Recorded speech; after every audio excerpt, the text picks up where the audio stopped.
Bonjour à tous, aujourd'hui on se retrouve sur le BTC face au dollar qui nous réserve une très jolie surprise, c'est-à-dire normalement un petit pump pour celui-ci. On va regarder les divergences et également on va regarder un fameux gap qui est en train bien simplement de bientôt être entamé, c'est-à-dire qu'on devrait normalement également le combler. On va regarder ça dans cette vidéo et également, vous le savez, ça va être une vidéo un peu plus courte parce qu'on va pas réellement regarder le risque management aujourd'hui. J'en ai déjà beaucoup parlé dans la vidéo précédente, aujourd'hui on fera une petite impasse par rapport à cela. Malgré tout, tout va être bien entendu vu durant la vidéo, mais juste après la toute petite intro, bien entendu. Et ça y est, on se retrouve enfin après la petite intro. Je vais bien entendu, avant de commencer l'analyse, remercier les personnes qui font des donations pour soutenir la chaîne. C'est chronophage et également, j'espère, apporter un certain enseignement qui a une certaine valeur à vos yeux. Merci à tous. Et également, ces donations, bien entendu, fonctionnent par palier de donation. C'est-à-dire que vers les premiers paliers de donation, je vous envoie en contrepartie toutes les règles d'analyse qui me permettent, moi, d'analyser le cours. Et donc, par vous-même, par après, vous pourrez faire exactement la même chose. Des Fibonacci, des extensions, des retracements, des vagues, bref, tout ça, bien entendu, du risque management vis-à-vis de ça là, bien entendu, étant donné que tout ce qui est risque management est appuyé sur ces règles-là, bien entendu également. Bref, tout ça vous est envoyé vers les premiers paliers de donation et également dans les paliers les plus élevés, vous pouvez me demander une analyse à la demande sur l'actif spéculatif de votre choix, c'est-à-dire crypto-monnaie ou pas, j'insiste, ça peut être tout à fait autre chose et je le ferai en privé pour vous en vidéo également, bien entendu, le plus vite possible. Maintenant que tout ça est dit, on passe enfin dans le vif du sujet, c'est-à-dire en fait l'analyse. Alors proprement, je ne sais plus si je vous ai montré, mais entre guillemets, pour le moment ça se passe plutôt bien. Malheureusement, la zone de rebond n'a pas été cherchée parfaitement, les 161,8 de la grande flat ici en jaune, c'est-à-dire qu'on voyait ça bien dans la vidéo par exemple du 24 avril, pour le montrer. On attendait en fait une légère baisse encore, elle a eu bel et bien lieu, mais n'a pas touché à la perfection en fait ce rectangle vert. Alors oui, ça se joue parfois à quelques dollars près, malheureusement, mais quand on ouvre un trade, il faut bien mettre à un moment une ouverture de trade, donc un prix propre, et malheureusement on ne l'a pas touché. Maintenant, j'ai lu quelques commentaires qui m'ont dit qu'il y en avait quand même qui avaient anticipé le fait qu'on ne puisse pas aller chercher les 161,8 parfaits, qui sont quand même rentrés dedans. Tant mieux pour vous, que vous voulez que je vous dise, parfait, et tenez le trade. Du coup, comme je l'ai expliqué dans la vidéo précédente, c'est-à-dire que pour le remontrer, malheureusement on n'a pas touché à la perfection, les 161,8, on était cherché très proche, mais on ne les a pas touchés. Donc quand on zoome dessus, clairement, et si mon Fibonacci a été posé, on est à combien? Donc la zone d'achat parfaite, ce sont les 46 374 $. On a été touché seulement et uniquement, malheureusement, si on peut dire ça comme ça, les 47 142 $. Malgré tout, flat validé, maintenant rebond à attendre, figure que l'on doit encore une fois et toujours et bien normalement privilégier la fameuse WXY. Je ne vais pas expliquer pourquoi exactement, mais en fait en deux, donc dans la grande vague 2, quand on retourne là-bas, clairement on a déjà une flat et on ne peut pas normalement répéter une flat, donc on doit normalement s'attendre ici tout simplement à l'élaboration d'une WXY. Maintenant n'empêche, ce que je voulais montrer surtout c'est les divergences et également le gap. Alors premièrement on a eu, vous le voyez bien, une belle baisse. Pour montrer les gaps, je ne dois pas rester sur ce graphique-ci, je dois changer de graphique, je vais sur le graphique ici. En l'occurrence, parfois il y a des gens qui me demandent mais c'est Matt, t'es sur quel graphique? Il suffit de lire en fait l'écran, les amis. Regardez où est-ce que je suis ici, vous regardez ce qui est écrit, vous retapez ça chez vous. Et c'est pas très compliqué, vous retrouvez bien entendu le même graphique. Malgré tout, maintenant que ça c'est dit, ici clairement, qu'est-ce qu'on voit? On voit un énorme gap, on va pas le cacher, qui est énorme. Encore une fois, on a déjà vu des gaps plus grands dans l'histoire, du petit BTC il me semble, quoique. Oui, on a déjà vu des plus grands. Ici, par exemple, il est vraiment vachement plus grand. Beau gap de rupture, apparemment. Bref, on ne va pas revenir sur les gaps précédents. Mais c'est-à-dire qu'ici, on a un gap à combler. D'accord? Donc, c'est-à-dire qu'on va passer non plus en daily, mais passer en 4 heures pour montrer ça plus précisément. Clairement, il est là. Le gap est là. D'ailleurs, même un gap précédent qui n'avait pas été comblé ici pendant la rupture baissière. Mais clairement, ici, on a un beau gap à combler. Il faut savoir qu'un gap est bien également souvent utilisé comme zone de résistance. Donc, il ne serait pas étonnant de voir, par exemple, le BTC pumper, soit retrouver un niveau de résistance ici, soit clairement en fait monter, combler bien simplement le gap à partir de ce niveau-là. Ce niveau-là, c'est combien? C'est-à-dire les 61 000 $, en tout cas sur les CME ici, sur les futurs, et par après en fait retrouver une légère résistance, une légère baisse, retrouver potentiellement une zone de support, et puis par après à nouveau s'extraire. Donc on va regarder ça bien entendu durant l'évolution à venir du BTC, mais pour montrer ici clairement, on a toutes nos chances d'aller par rapport à ceci, continuer tout simplement la tendance haussière, pumper et retrouver les alentours de prix des 57 000, avoir même comblé complètement le gap pour aller rechercher les 61 000 et quelques. Malgré tout, ça c'est l'interprétation d'un gap. On voit que le gap est souvent comblé, surtout quand il est en tendance haussière. A contrario ici, malheureusement, on l'a vu, durant toutes ces ruptures de gap haussier qu'on a vu, malheureusement on va souvent et malheureusement durant ce retracement haussier, pas combler les gaps qui sont eux au contraire dans une indication baissière. C'est-à-dire que quand on regarde le passé des gaps, malheureusement on a plein de gaps, de rupture haussière, mais qui ne se font pas rattraper par rapport aux bougies baissières. Donc pour retrouver des zones d'achat par rapport à des gaps plus bas, c'est compliqué. Par contre, pour attendre une hausse tout simplement et bien, du BTC pour aller combler des gaps qui sont plus hauts, là au contraire, on peut plutôt se fier à ça. Donc ici, on peut se fier entre guillemets au fait que le BTC, pour simplifier ce que j'explique, eh bien, aille combler ce gap-là. Si c'était un gap qui était plus bas, ben, on aurait moins de chances de dire, ben voilà, on va aller combler le gap en bas. D'accord? Parce qu'on est dans une tendance très bullish, parce qu'on est dans une tendance haussière, et donc on va plutôt favoriser tous les gaps qui sont situés au-dessus du niveau de prix où on est.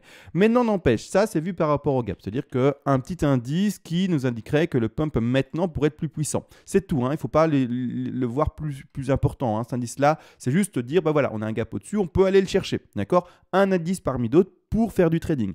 Maintenant, on va aller sur un deuxième indice, hein, tout simplement, qui va nous montrer, alors, et bien simplement également, les fameuses divergences. On va partir du coup ici sur le fameux RSI. Je vais commencer le RSI en la plus petite time frame, d'accord? Donc je vais partir ici en horaire. Je vais expressément en fait retirer tout ce qui est ligne, hein, tout ce qui est vague, etc. Ça n'a pas de sens actuellement. Ça gêne un peu à la lecture et maintenant clairement on ne parle pas de ça. On va juste et uniquement parler des divergences très simples. Alors c'est-à-dire que clairement ici je mets en avant, pardon, et bien le RSI, donc je l'agrandis, hein, comme ça on le voit vraiment bien. Ici je mets le RSI en avant. On va analyser ça. J'ai pris également un appui image, c'est-à-dire qu'ici, je suis sur image 7 ici, sur ceci, d'accord, je vais agrandir ça, parce que parfois je me trifouille en fait les pinceaux, je mélange les pinceaux vis-à-vis de la divergence qui est haussière simple, par exemple la divergence haussière cachée. Parfois je me gourre en fait, et je dis que la simple c'est une cachée, et que la cachée c'est une simple. Bref, on se trompe parfois, bon, je suis également humain, et parfois je peux me tromper. Donc pour ça, je prends maintenant, et aujourd'hui l'appui encore une fois en image, des choses simplifiées. Malgré tout, on va regarder dans quelle divergence on est, d'accord. Il faut savoir si par exemple c'est écrit divergence haussière, ça veut dire que en fait, ça va indiquer plutôt une hausse. Si c'est écrit par exemple divergence baissière, ça veut dire que par après on doit plutôt s'attendre à une baisse. C'est comme ça qu'en tout cas on doit interpréter les divergences. Malgré tout, on va regarder qu'est-ce qu'on a, d'accord. C'est-à-dire que sur le cours, je ragrandis l'écran, pardon. Sur le cours, on va regarder du coup tout le temps les plus bas. Je réinsiste, on doit regarder non pas les bougies en termes de mèche, mais les bougies en termes de corps de bougie, d'accord. C'est très important. On ne prend pas en compte le mouvement de prix qui se passe dans la mèche. Qu'est-ce qu'une mèche? Encore une fois, je vais le rappeler. Eh bien, c'est pas le corps, c'est-à-dire c'est pas la zone où c'est large, mais c'est plutôt la zone où c'est tout à fait fin, d'accord. Finalement comme une mèche de bougie. Là-dessus, c'est quand même pas très compliqué. Malgré tout, je vais mettre ici une ligne de tendance pour indiquer cela, d'accord. Donc ici, hop, je retire ça. Ah oui, je suis obligé de montrer le graphique avec mes dessins. Peut-être passer sur un graphique où il n'y a rien. Je vais tout retirer ici. Vraiment un graphique vide en fait. Voilà, ici on est sur un graphique vide maintenant. Ah, pas encore. Hop, je retire tout ça pour qu'on soit moins gêné. Ça, c'est le tout grand degré. Hop, c'est bon, c'est parfait. C'est-à-dire que là, maintenant, clairement, il faut comprendre une chose. Et quoique, j'ai fait une bêtise du coup. Si j'ai retiré les tout grands degrés. Je fais une petite bêtise. Légère bêtise. J'ai pas un graphique qui est encore plus vide. Ah voilà, là maintenant on est mieux. Super, donc c'est-à-dire qu'ici, on va pouvoir regarder les divergences correctement. C'est-à-dire qu'ici, je passe dans un plus petit time frame, donc là c'est ce qui se passe maintenant, hein. Donc c'est vraiment depuis, on voit ici le 25 avril, là, actuellement, et bien tout simplement le 28 avril. Je remets le RSI en évidence, c'est-à-dire en grand, et on va regarder ça. Je vais bien entendu mettre une ligne de tendance, pardon, pour voir un repère simple par rapport au plus bas. Ce qu'on identifie, c'est l'un plus bas, d'accord, ici qui monte légèrement, et le nouveau plus bas actuel, au moment où je parle, se fait ici. Maintenant, après la vidéo, peut-être ça va s'enfoncer et annuler la divergence. Mais au moment où on lit le graphique au moment T, donc pour ma part ici, il est midi 27, je vérifie s'il n'y a pas un décalage, c'est bel et bien ça, midi 27 par rapport au graphique. Clairement, en fait, ce qu'on va faire, c'est prendre le plus bas, indiqué ici, et on va l'aligner par rapport au plus bas, le plus récent. De cette manière, qu'est-ce qu'on voit? Eh bien, on voit tout simplement qu'en fait, sur le cours, le prix monte de manière générale par rapport au plus bas, alors que sur le RSI, qu'est-ce qu'on peut identifier? C'est le contraire, le cours, il descend, d'accord? Donc, je prends la même référence par rapport à la même date, j'étends, ou en tout cas, j'ouvre ici, ma ligne de tendance, et qu'est-ce qu'on voit? Sur le cours, ça monte, et qu'est-ce qui se passe sur le RSI, sur l'oscillateur? Eh bien, ça descend. Quand on va regarder du coup, cela, donc on se rappelle, sur le RSI, ça descend, sur le cours, ça monte, d'accord? Donc, on va regarder ça, RSI, ça descend, c'est-à-dire que l'oscillateur, il est là-bas en bas, sur le RSI, ça descend, comme on le voit, j'espère que c'est pas caché par rapport tout simplement à mon petit logo, mais je pense pas. Donc ici, on voit bel et bien l'oscillateur qui descend et ici le cours qui monte, d'accord? Donc les plus bas sont toujours plus hauts. Ici, ça s'appelle une divergence haussière cachée. Donc ça nous indique déjà pour un appui supplémentaire avoir une hausse, comme le gap, comme ici maintenant en plus de ça les divergences haussières cachées. Je rappelle également entre la divergence haussière simple et une divergence haussière cachée ou peu importe, hein, que ça peut être la baissière également, si vous voyez différentes divergences, que ce soit par exemple une divergence haussière combinée avec une divergence baissière, quoi que ce soit sur le graphique, vous devez premièrement toujours favoriser la cachée. Donc si par exemple sur le graphique, vous avez et vous lisez à un endroit bien une haussière cachée, d'accord, et qu'en même temps sur le même graphique, vous lisez une divergence baissière simple, parce que là du coup c'est pas une cachée, donc on la détermine comme simple, ça sera la cachée qui sera à prendre en compte, d'accord, toujours la cachée qui est la plus forte. À partir de ce moment-là, ben moi je m'appuie déjà bien sur cette cachée-ci, bien entendu, et donc j'exprime et je donne comme direction au BTC plutôt de voir des pumps, d'accord, c'est-à-dire ben déjà maintenant bien une consolidation assez intéressante, hein, qui s'est faite et pour continuer à pumper malgré tout. On va changer de time frame, voir si dans les time frames supérieurs, eh bien ça se confirme, parce que je rappelle, plus la time frame est grande et au plus on peut s'appuyer sur cette time frame, et donc au plus le signal sera intéressant et important. On regarde ça en time frame ici en 2 heures, hein, tout simplement, j'aurais agrandi l'écran pour avoir plus de facilité. La chose ne change pas grandement, hein, on voit bel et bien ici tout simplement, et également la divergence, hein, qui s'installe. Hein. Là-dessus, vraiment pas de complications du tout. On est bel et bien également sur une tendance de divergence haussière cachée, comme on le voit. 2 heures, c'est très bien. On va passer maintenant, mais du coup, en 3 heures et également en 4 heures. 3 heures, est-ce que ça s'indique encore et toujours? On va regarder, hein, bien entendu, par rapport au plus bas. On va prendre par exemple ce plus bas-ci, la précédent, hein, qui est indiqué ici, d'accord, là, d'accord. On va regarder le plus bas actuellement. On fait également toujours un plus bas sur le RSI et sur le cours aussi. Donc, ça se confirme dans pas mal de time frames. Et jusqu'à la 4 heures, après on va pas aller sur du 6 heures, du 12 heures et autres, on va rester sur celle-ci. 4 heures, qu'est-ce qu'il en est? Je remets ici clairement, donc du coup par rapport aux clôtures des bougies. Et pour le moment, bougie pas clôturée, donc on fait attention également à ça. Et là maintenant, qu'est-ce qu'on lit? En 4 heures, est-ce qu'on lit une divergence baissière, enfin une divergence haussière cachée? Oui, non. Est-ce qu'elle est existante? Oui ou non? Elle est très légère. Elle est très légère, mais elle existe également. Donc ici, également, eh bien, on peut identifier en 4 heures une divergence haussière cachée. Attention, j'insiste, on ne regarde pas la bougie qui est en train de se dessiner. Elle n'est pas terminée, elle n'est pas finie, elle a encore 1h29 de développement. On n'interprète pas une bougie qui n'est pas terminée. On l'interprète une fois qu'elle est clôturée. D'accord? Donc maintenant, peut-être qu'après la vidéo, qui sait, eh bien, ça aura fait une petite bougie rouge. À ce moment-là, ben, sur le RSI, ça ne sera pas très compliqué à identifier. Le RSI aura également légèrement baissé. Là, maintenant, il est au moment où je vous parle à 51,80. Il vient de descendre au moment où je parle à 56,71. Et bref, il est évolutif tant que la bougie n'est pas clôturée. Donc, il faudra l'interpréter plus tard, d'ici, du coup, 1h28. D'ici 1h28, soit eh bien, ça finit en bougie verte et OK, ça maintient la tendance, comme on a vu avec cette divergence haussière cachée. Donc, on insiste sur le fait qu'on puisse avoir plus de chances de monter. Et au contraire, si après 1h28, en fait, ça s'est enfoncé comme ici, c'est descendu, et donc le RSI s'est, par exemple, exprimé plus bas que ce qu'on a connu pour, eh bien, tout simplement, on le voit ici au 56,77, et bien clairement la tendance, eh bien, ou plutôt même la divergence, commence doucement à s'annuler. Pourquoi? Parce que sur le cours, il faut également observer jusqu'où est descendue cette bougie-là, d'accord, le corps de bougie. Et si elle va plus bas que eh bien, le corps précédent qui était le précédent plus bas, la divergence n'existe plus, d'accord. On aura sur le cours du coup des plus bas qui sont toujours plus bas, et sur le récit, des plus bas qui sont toujours plus bas. Divergence, il n'y en a plus, d'accord. Donc là également, il faut regarder ça. Après, regardez dans les autres time frames. Bref, pour le moment, au moment où je vous parle, d'accord, les divergences invitent à avoir plutôt un pump, d'accord. Maintenant, encore une fois, il faut attendre les clôtures, il faut interpréter ça différemment, selon bien la clôture. Maintenant, ça s'est vu également, d'accord. Donc, très intéressant, bien entendu. Malgré tout, on règle ici, comme on va voir avec les vagues, qu'est-ce que ça peut également exprimer, tout cela. Pour ma part, je vais l'identifier plutôt comme une flat. Alors attention, comme une sous-flat, je vais exprimer quoi et comment, etc. Ce qu'on est en train de décompter maintenant, et voir maintenant, pour ma part, je partirai dans ceci. C'est-à-dire que je vais mettre des vagues. Je remets vite en fait l'écran un peu plus grand pour le montrer. Il faut comprendre qu'il faut dessiner cette X normalement. D'accord? Peut-être qu'on part en impulsive, mais voilà, ça c'est sur erreur humaine, etc. par rapport à la 2. D'accord? Parce qu'on le sait, on ne peut pas normalement valider la 4 maintenant, étant donné qu'avant, on a déjà fait une flat. Mais bon. D'accord? Malgré tout, donc on est normalement en train de faire le rebond de X. On doit le faire dans la plus grande logique, ou en tout cas ce qui est le plus fréquent, le faire en 3 vagues. Que ça soit par exemple du flat, que ça soit par exemple du zigzag, que ça soit par exemple du WXY lui-même. Bon, plus rarement on a des triangles, des choses comme ça, mais peu importe, d'accord? Il faut qu'on retrouve une figure de correction là-dedans. Donc pas de l'impulsif, hein, d'accord? Pas de l'impulsif pour finir une X. Hein. C'est-à-dire que tout de même, et ici, je vais vous montrer dans quoi je pars pour le moment. Alors, il y a peu de fluctuations de prix, ça monte très légèrement, etc.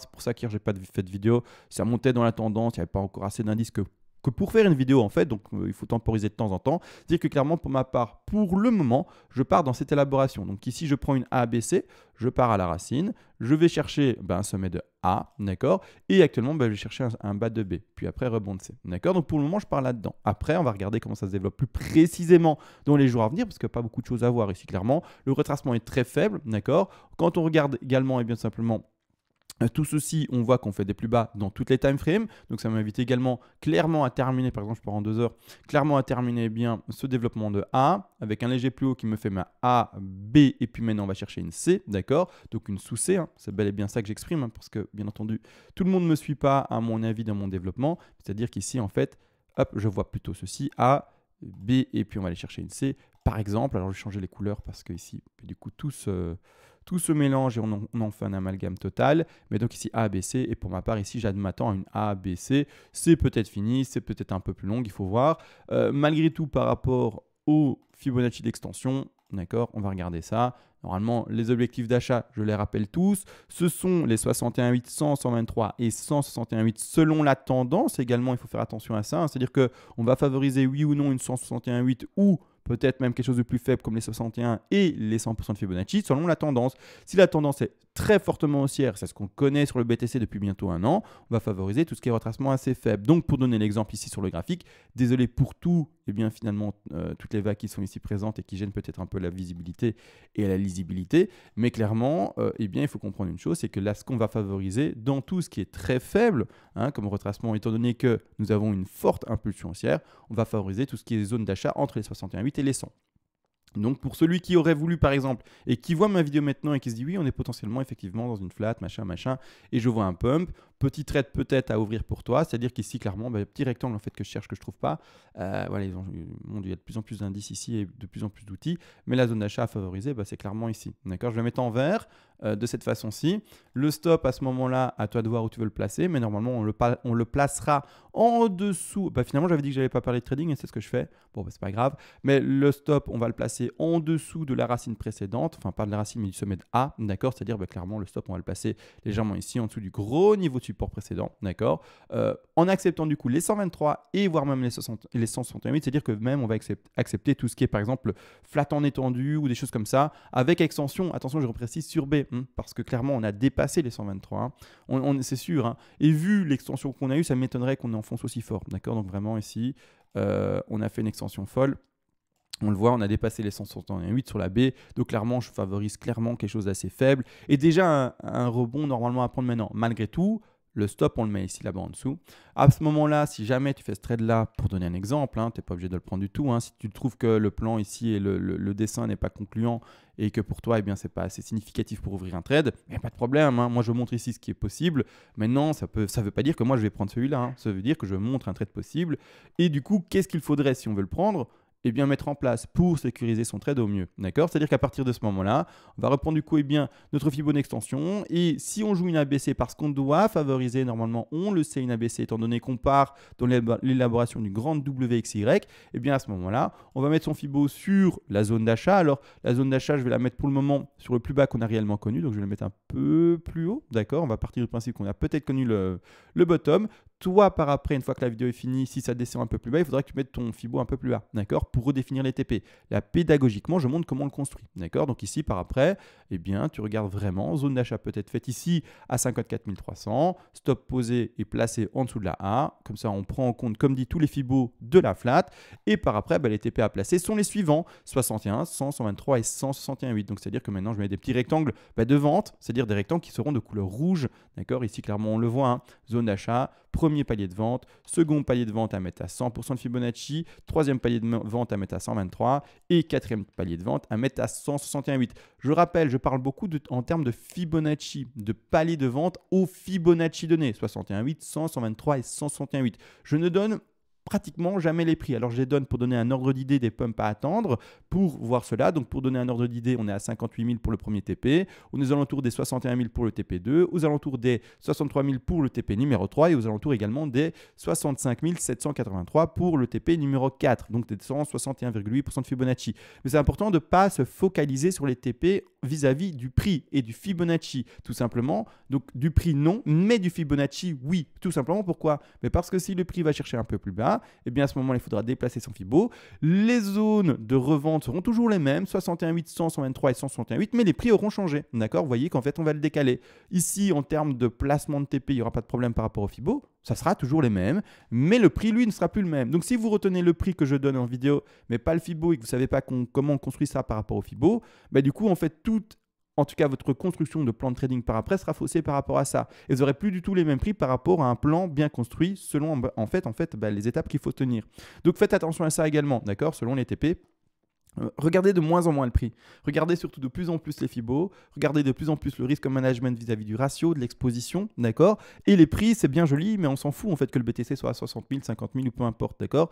Même qu'il soit à 1 euro. Je veux dire, on s'en fout en fait du prix. Ce qui nous intéresse, nous, traders, c'est la fluctuation du prix, vers le bas ou vers le haut. Ce sont les pourcentages gagnés ou perdus dans la journée, dans en tout cas l'intervalle du trade. Mais on s'en fout du prix en fait. C'est bizarre dit comme ça, hein, parce que quelqu'un se dit oui, mais c'est super bien qu'il soit à 58 000. Oui, je dis pas. Ça, c'est bien pour la personne qui investit pour du long terme, qui est là en termes de holding. Mais pour le trader, on s'en fout. Le trader, lui, ce qu'il veut, c'est une fluctuation de prix. Et il joue la fluctuation de prix. Il y a un moment, il achète du BTC, et à un moment, il le revend, et sur un laps de temps assez court. Et donc, il s'en fout, hein. Il s'en fout en fait qu'on soit à 58 000. Il trade tout autant que le BTC soit à 100 $, ou qu'il soit à 100 000 $, d'accord? Tout autant et le rendement est le même, d'accord? Il joue seulement le rendement par rapport à la fluctuation de prix. Donc ça, il faut le comprendre également.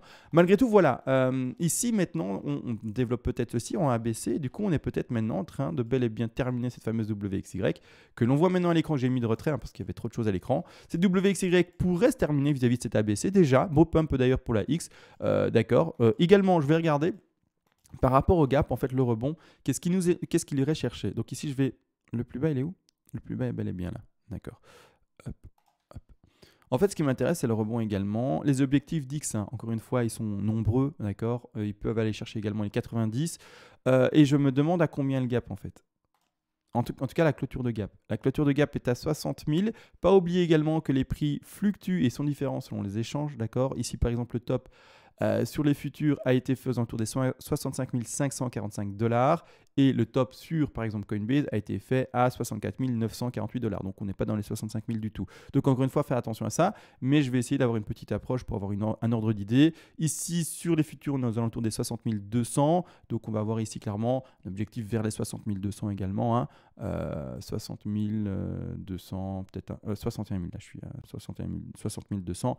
On est plutôt ici dans cette zone-ci, d'accord? Donc vraiment là, on pourrait aller chercher du coup une X au 76,4 avec une C qui atteint seulement son TP numéro 2 au 60 700 dans cette zone-là. Pourquoi pas? Là-dessus, il n'y a pas de problème. On verra ça de toute façon. Hein. Celui qui ouvre ce petit trade, n'oublie pas également, si tu ouvres ce trade, TP1, TP2, TP3 majeur, ok. Ah oui, une chose également, si vraiment si par exemple tu prends vraiment ce trade, comme ça tu prends tout en compte, il faut avoir conscience que les deux premiers TP, donc le TP1 à 57 000, ici 58 000, et le TP2 ici à 60 000, vont être tes TP majeurs, mais les plus gros. Si tu joues ce scénario-là hein, en ABC, hein, si tu joues autre chose, tu fais un autre plan, d'accord? Mais attention, si tu joues ce scénario-là, ça sera ces deux-là les plus gros. Les deux autres supplémentaires seront les plus faibles. Pourquoi? Vraiment les plus faibles, vraiment ils vont être très minoritaires, ça va être du 10%, quelque chose comme ça. Pourquoi? Et donc ces deux-là vont être du 35%, quelque chose comme ça, d'accord? Vraiment gros TP majeur au début. Pourquoi? Parce que tout simplement, si tu pars du principe qu'on est dans une WXY, en fait la X ne peut pas redépasser son top, ne peut pas redéplacer sa racine. Donc ici, la X ne pourra pas dépasser ça. Si tu es dans ce scénario-là, tu n'acceptes pas les TP supérieurs. En tout cas, tu leur donnes peu de chance. D'accord? Donc vraiment, tu t'arrêtes là. Et quand je dis peu de chance, c'est la X peut pas. Donc c'est qu'on est soit dans une autre figure, d'accord? Alors tu prévisualises une autre figure, soit déjà un grand pump, et à toi de voir. Mais si tu es vraiment dans le scénario 2, on va consolider plus longtemps, vraiment tu dois mettre tout le potentiel sur ces deux premiers TP là, d'accord? Mais non, au contraire, si tu es dans CMA, non, on n'est pas dans une WXY, on est dans quelque chose qui peut déjà maintenant to the moon, d'accord? À ce moment-là, tu prendras des TP plutôt faibles au début et par après, tu prendras des TP beaucoup plus forts plus tard, d'accord? Mais on n'y est pas encore. Pour ce plan-là, on en a parlé dans la vidéo précédente avec ces trois premiers TP déjà qui sont mineurs à prendre, hein, d'accord? Et en fait, on avait expliqué que du coup, on prenait 3 TP mineurs ici pour après reprendre des plus gros par après. Mais à toi de voir. Maintenant, là, je parle d'un petit trade qui se joue en horaire, peut-être un jour, 2 jours, 3 jours. On verra combien de temps met le BTC pour se développer, pour pumper ou pas, on verra bien entendu. Mais bref, on a parlé ici d'un petit trade comme vu, rien de bien complexe, hein, vraiment à toi de voir si tu le prends ou pas. Ça c'est encore une fois libre à chacun, on est tous adultes et responsables de ses finances. Est-ce que ça sera une vidéo plus longue aujourd'hui? Non. Non. J'ai lu un commentaire qui ne savait plus où est-ce qu'on en était par rapport aux grandes vagues, qui demandait si en fait par rapport au grand degré, est-ce que on était à la fin. J'insiste, on n'est pas du tout à la fin, d'accord? On n'est pas du tout à la fin. Si je retourne sur mes grands degrés ici, 3, 4, allez choper ici. En fait, on est, alors en 2 heures, ça va être difficile à montrer, mais on est en fait qu'au début. Hein. On est qu'au début des pumps, etc. En fait, il y a encore tout ça de développement. Donc, on a encore la blanche à finir ici, après la rose à finir, puis la bleue. En fait, t'inquiète pas, on a encore beaucoup de potentiel. Et donc voilà, je réponds à cette petite question-là qui était un peu inquiété finalement dans les commentaires. Est-ce qu'après, ce qu'on connaît maintenant, c'est le gros crash? Non, d'accord. On a encore un petit moment normalement de développement aussi pour celui-ci. Bon, désolé, j'explique ça en toute fin de vidéo. Je ne sais pas si tu as tenu jusqu'au bout de la vidéo. Mais en tout cas, ça aura été dit, bien entendu. Sur ce, tout a été dit, hein, rien de compliqué. On va regarder plus de choses peut-être demain. Ensemble, en espérant plus d'actions, parce que là, ça monte de 1-2% et c'est vraiment très faible. On espère un pump beaucoup plus puissant, bien entendu. Je vous laisse. Belle journée à tous. Il fait encore beau, en tout cas dans ma région personnelle. Donc voilà, j'espère que chez vous aussi, profitez de tout cela. Et sur ce, ciao!